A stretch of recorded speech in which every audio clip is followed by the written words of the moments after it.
हाय दोस्तों, हम बात करते हैं आज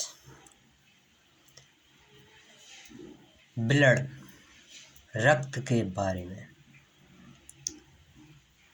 कि मनुष्य और कुछ जीव जंतुओं में का रक्त लाल रंग का होता है। क्यों होता है? हीमोग्लोबिन के कारण। हमारे शरीर में जो ब्लड होता है लगभग 5 से 6 लीटर होता है। इसका काम क्या होता है? शरीर में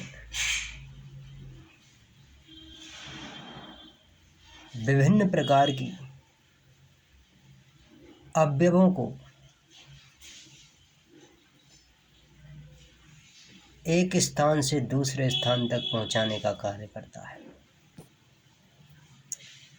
प्लाज्मा ब्लड को 2 भागों में डिवाइड करते हैं, ब्लड प्लाज्मा और ब्लड कार्पल्स। ब्लड प्लाज्मा 55% होती है और ब्लड कार्पल्स 45% होती है।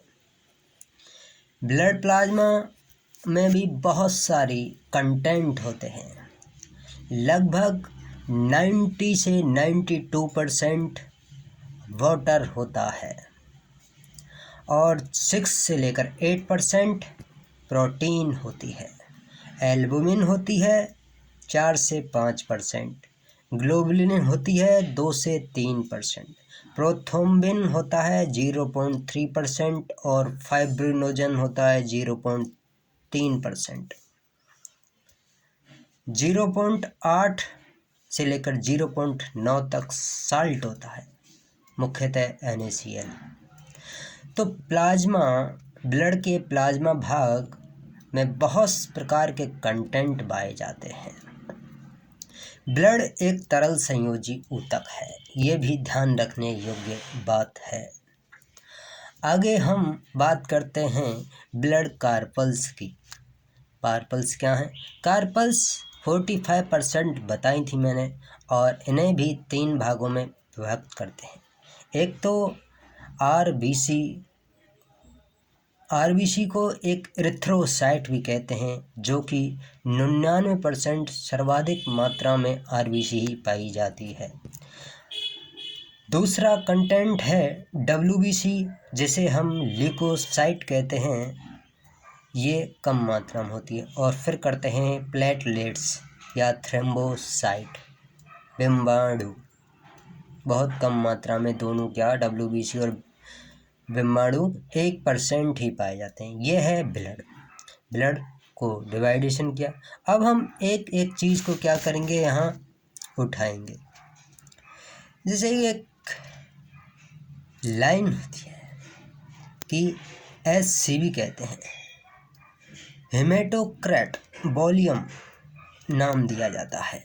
एक PCV होता है, आपने HCV PCV कराई हों, जैसे ब्लड टेस्टिंग कराते हैं तो PCV का मतलब क्या होता है? PCV का मतलब होता है कि पैक्ड सेल वॉल्यूम, मतलब आरबीसी WBC प्लेटलेट्स उसमें पैक्ड है। ब्लड क्या होता है? ब्लड कार्पल्स और प्लाज्मा। ब्लड कार्पल्स और प्लाज्मा में से एक इम्पोर्टेंट, जब प्लाज्मा में से हम फाइब्रिनोजन को हटा देते हैं तो क्या बचता है? सीरम बचता है। जब प्लाज्मा में से हम फाइब्रिनोजन को क्या कर देते हैं? रिमूव कर देते हैं, हटा देते हैं, तो हमें क्या प्राप्त होता है? सीरम प्राप्त होता है।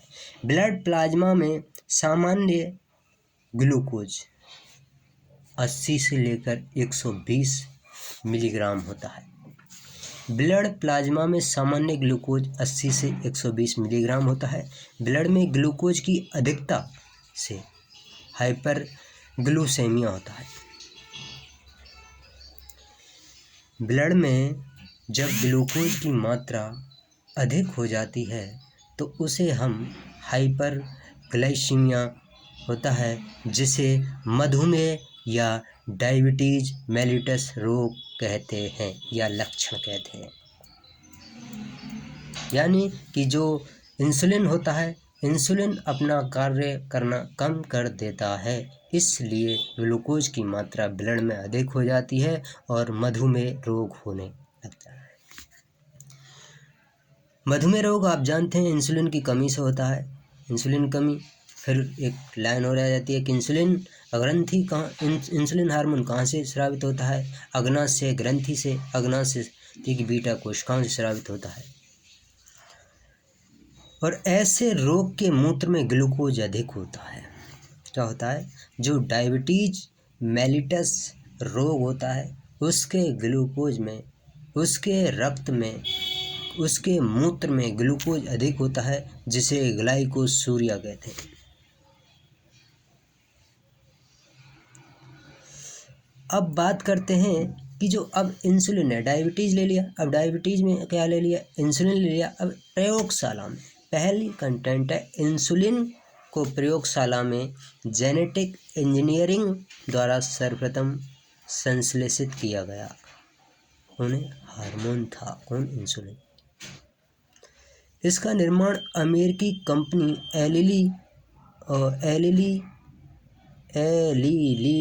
ने 5 जुलाई 1983 में ई कोलाई बैक्टीरिया से किया था। ई कोलाई बैक्टीरिया से क्या किया था? जिसे ह्यूमुलिन नाम दिया। क्या नाम दिया? ह्यूमुलिन नाम दिया था। क्या नाम दिया था? ह्यूमुलिन नाम दिया था। ब्लड में सामान्य से यूरिया जो होता है 17 से 37 मिलीग्राम होता है। क्या होता है? ब्लड में सामान्य यूरिया जो होता है 17 से लेकर 37 मिलीग्राम होता है। अगला कंटेंट हम पेश करते हैं कि ब्लड में यूरिया की अधिकता से यूरेमिया रोग हो जाता है। ब्लड में यूरिया की अधिकता से यूरेमिया रोग हो जाता है, जिसके उपचार में हीमोडायलिसिस जिसका संबंध होता है। ब्लड, आंसू, लार, पसीने। ब्लड, आंसू, लार, पसीने में लाइसोजाइम एंजाइम पाया जाता है, जो हानिकारक बैक्टीरिया को नष्ट करता है। अर्थात बैक्टीरिया सेल्स वॉल पेप्टिडोग्लाइकेन या म्यूरिन की बनी होती हैं, इसलिए उनको नष्ट करने के लिए ब्लड, आंसू, लाइसोजाइम एंजाइम पाया जाता है। आज हम इसे यहीं समाप्त करते हैं दोस्त।